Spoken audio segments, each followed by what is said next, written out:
I decided the best treatment for me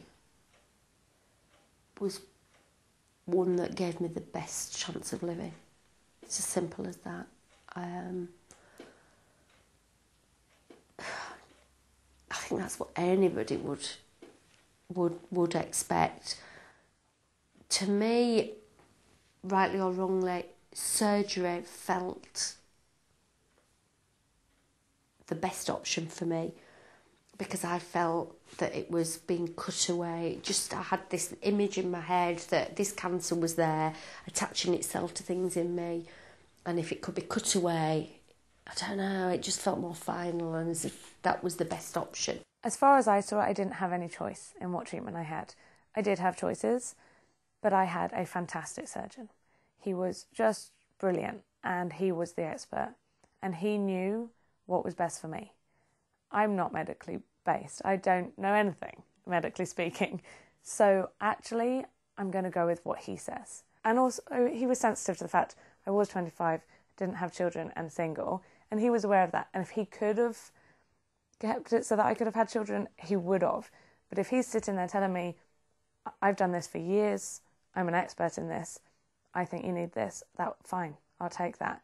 And I actually chose not to do much research, not to look into it, not to go onto the internet and over-search it, because I just didn't want to over-confuse the matter. There's so much information available when you really look into it that I just thought, actually that's overwhelming. This isn't something I know anything about. I'm going to go with the professionals. In all cases, your particular case is discussed with something called an MDT, which is a multidisciplinary team, which basically means various different people at different levels that are all got to do with cancer will sit and have your information and say, look, your consultant might say, this is what I feel is the best thing to do for this lady.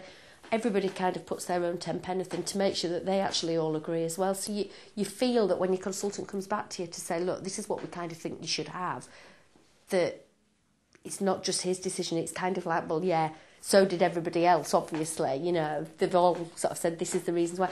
And let's be honest, he's not going to want to give me something that is not going to cure me.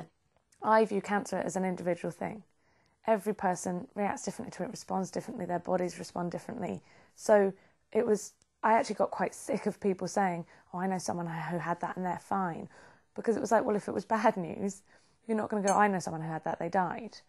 And I just thought, actually, it's not really about what other people have been through. It's about, I don't know how my body's going to respond to this. So I'm going to go with the expert. But what I can do, and the strength I can take from other people is, right, I've got great people around me, and let's face this with a positive attitude, because I truly believe a positive mindset makes all the difference.